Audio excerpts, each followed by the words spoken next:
Are you thinking about moving out to the Philippines? It's a dream for many people, but some expats regret it. And in today's video, we're going to talk about why. Stick around.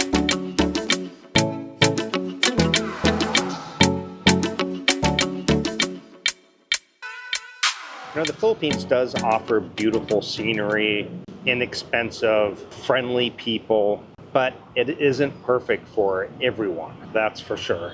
I've lived here now over 8 years, and I've seen a lot of expats thrive, but I've also seen a lot pack up and just leave. And for me, the first thing is unrealistic expectations. I think many people think that they're gonna live like kings here on a small Social Security pension or on a shoestring budget, but they actually underestimate the real living costs because they come out here and they still want, you know, their Western food, and they still want to live in maybe a nice condo and have nice amenities. And they think everything is going to be dirt cheap. And then they see these YouTubers who come out with these videos. You can live in the Philippines for $500 a month. You can live in the Philippines for $750, for $1,000. And you know, when I first got here over 8 years ago, I was living pretty well on $1,500 US per month. And over 8 years ago, if you would have asked me, I would have said, oh yeah, $1,500, you can live very well. Flash forward now, I really don't think anybody should be out here on less than $2,000. Now, again, I'll hear in the comments, people will say, hey, I live on $1,000 a month. Listen, there's all kinds of different people. There's some people who are okay living in a very small studio, or there's some people that are fine living out in the province. Some people find eating a strict diet of Filipino food, and you know, that's fine. And if you're one of those people, then yeah, you probably can live on a shoestring budget out here. But for the average foreigner coming out here, it is unrealistic. It's an unrealistic expectation. You know, rent, imported goods, healthcare, and visas, it all adds up. So really the solution is just research realistic costs before moving out here.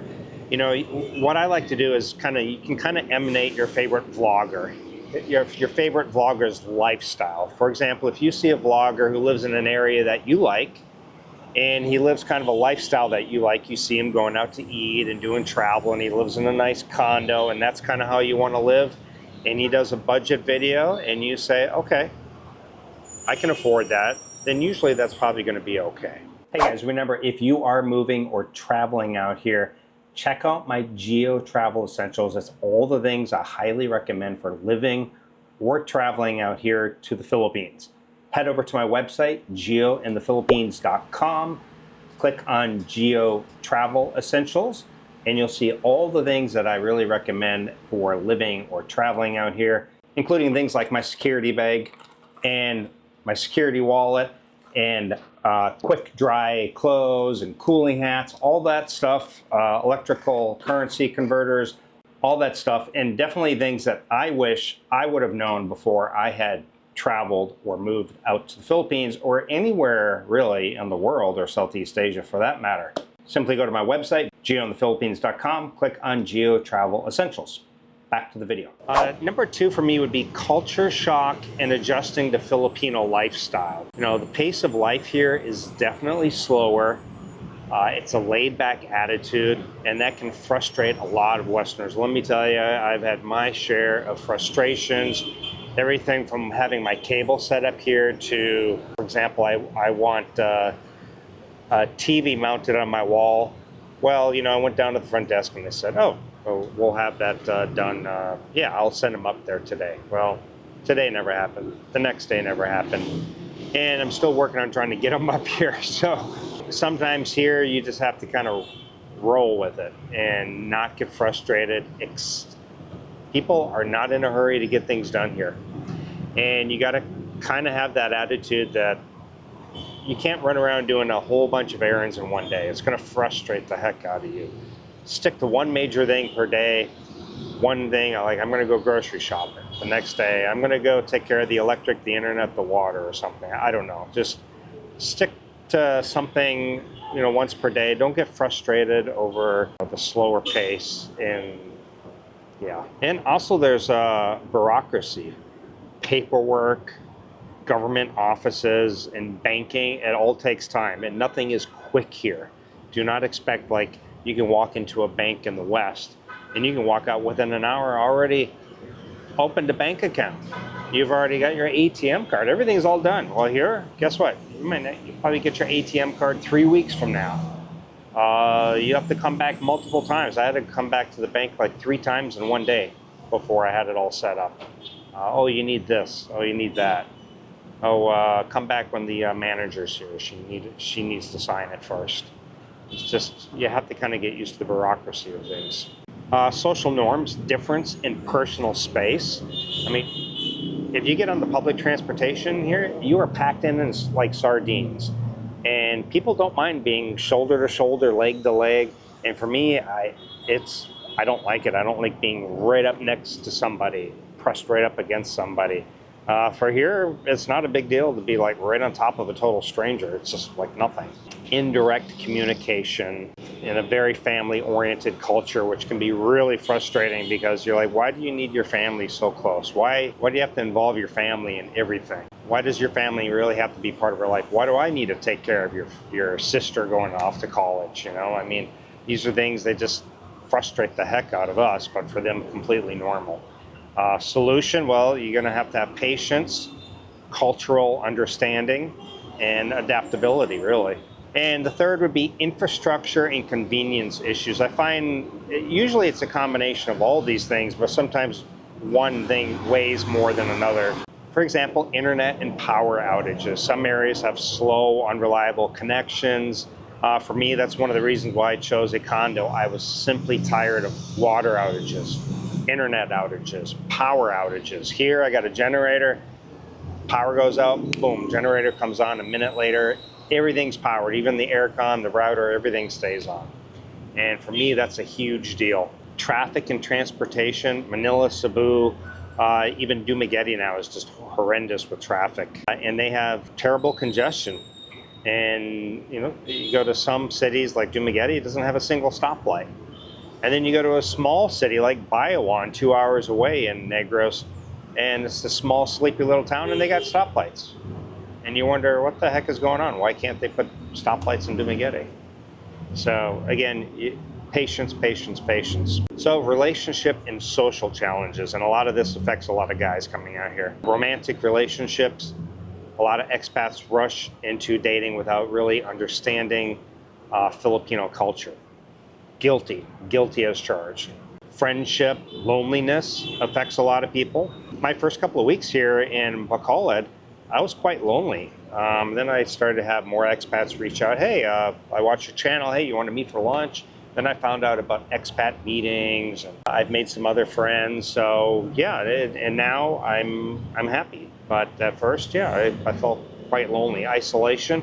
And if I didn't have a YouTube channel that gives me an easy way to meet people, well, that would be much harder then. Not all expats integrate well into local communities, let's just be honest. Some were outsiders back in their home country, and they come here and they feel like they're even more of an outsider.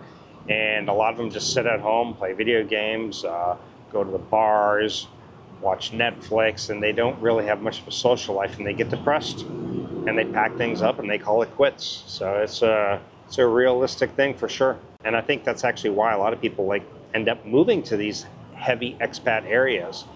They figure, well, I don't want to be alone, and it's easier for them. Visa and legal issues. Usually this is not too much of a big deal here.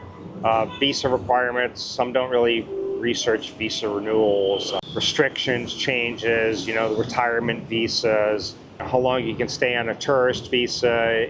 They're getting to be a bit more stringent, a bit more not laxed anymore. They really start to question you once you hit that 1 year mark. They're really like, okay, why are you here? Why haven't you gone into a retirement visa? Are you living here? Do you have a girlfriend? What's her information? Starting to get a little more into your details about what's going on. Land ownership laws, you can't really own land. You can own a condo, which I don't really recommend. They just don't upkeep them years down the line. If you're in a secure relationship, you've been married a while, then sure, maybe you want to buy a house together. For me, I think guys rush into this too quickly with buying a house and buying land, and then the relationship ends, and guess what? You walk away and you're pretty much without the money you invested. Solution, basically understand the visa rules and how they work, in the investment rules and visas and everything before moving out here. So safety and security concerns. Most areas here in the Philippines I have found to be safe, to be honest. Some expats feel uneasy due to scams, theft, or an occasional crime. Honestly, I really haven't had any scams or crime committed against me. Have people tried? My old complex back in Dumaguete, there was somebody who broke into the landlord's house, stole some things, broke in and stole some lawn furniture and things. So it does make you feel a bit uneasy. I feel much more secure. Again, this is one of the reasons why I chose a condo. I feel like I can lock the doors and feel pretty safe here and go away for a couple of weeks or a month and feel okay, I'm okay, and my place is secure.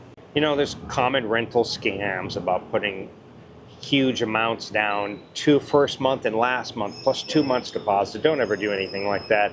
First month payment and 1 month deposit. I wouldn't ever do anything more than that. Relationship scams, I mean, nobody can force you to give them their money. I mean, guys, just don't give up your money, okay? Don't send girls money if you haven't met them. It's just common sense. I mean, don't do it. And if you stick to that rule and you don't stick to buying houses and large purchases or gifts, then you'll be fine. But yeah, guys can be scammed into girls lying and saying, hey, I don't have kids, and you find out they have a kid. You find out they were married, or you find out they have a Filipino boyfriend and they were just using you to send money. So these things happen, but there's as many good relationships as there are bad ones that you hear. So don't believe all the hype. Unfortunately, all the bad relationships, all the scams are the things that you hear about. You know, it's almost like you go into a restaurant and somebody leaves a bad review. Well, that's the review that usually gets left 100% of the time. When people have good experiences, they usually don't even write about it. But the bad ones, they certainly do. Overpricing foreigners, this is just a reality. Learn the prices, learn what mangoes cost per kilo, learn what this costs. Start frequenting reputable vendors, and you won't have to worry about that either. So, solution, be aware, due diligence, and avoid too good to be true deals. So basically, guys, the key takeaway in all of this is the Philippines is not for everyone. It simply isn't. Set proper expectations, have preparation and mindset, and that will make all the difference in the world. In my own personal advice, if you come with an open mind, adapt to local culture as best as you can, and plan ahead, you'll have a much better experience here in the Philippines, trust me. And again, like I said, it may not be for everyone. Thailand, Cambodia, Vietnam, Malaysia, other countries may be better suited for you, and so you want to check out all your options. So guys, have you considered moving out to the Philippines? Or if you're already in the Philippines, what challenges have you faced?